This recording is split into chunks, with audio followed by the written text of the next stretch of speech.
وبلين كي كان السلام عليكم ورحمة الله وبركاته. أستاذ يكون أستاذ معروف جتشون بكما كدين بالي أنا سوينا كيستي ميدان غوردو ميدان أجائبة إرجع جفما جرت وبلين كي كان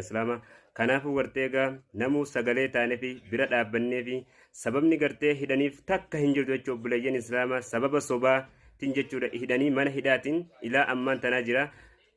soomana guyyaa 22 hidhaniit shawwaal keessa guyyaa gartee 16 baatii 6 itti murteessan jechuudha bulayyin islaamaa sababaa tokkoon malatti diinuma haqaa barsiisuudhaaf jecha akkasuma gartee hawaasa islaamaa madarasaa jarratanii hawaasa islaamaa barsiisuudhaaf jecha akkasuma hawaasa muslimaa miskiina nyaachisumaaf jecha osoo nuti jirru maaliif isin nyaachittan osoo nuti jirru maaliif khayrii dalagattan jechuudhaan ustaada kan hidhanii waan jiraniif jecha obboleeyyan islaamaa hadaraa garteegaa akka garteegaa sagalee taanu namuu bakka jirtaniif hadaraa maali dhimmi kun maaliif ta'a akka kun jechuudha obboleeyyan islaamaa maaliif akka kun argame jechuudha obboleeyyan islaamaa maali mootummaan gama tokko dhaabbatee amantaa takka deeggaree amantaa takka miidhuun maali mirgi alisunnati wal jama'aa kun maaliif eegamuu dhabe bakka hundamti alisunnati wal jama'aan kun maaliif miidhama obboleeyyan islaamaa maali rakkoon jirtu jechuudha obboleeyyan islaamaa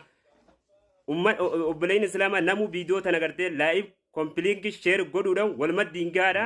nama dhimmi kun laallatun biraa hin gaadha jechuudha oduu sababaatiin ustaada keenya kana hidhan jechuudha obboleeyyan islaamaa sababni kun maaliif argamu obboleeyyan islaamaa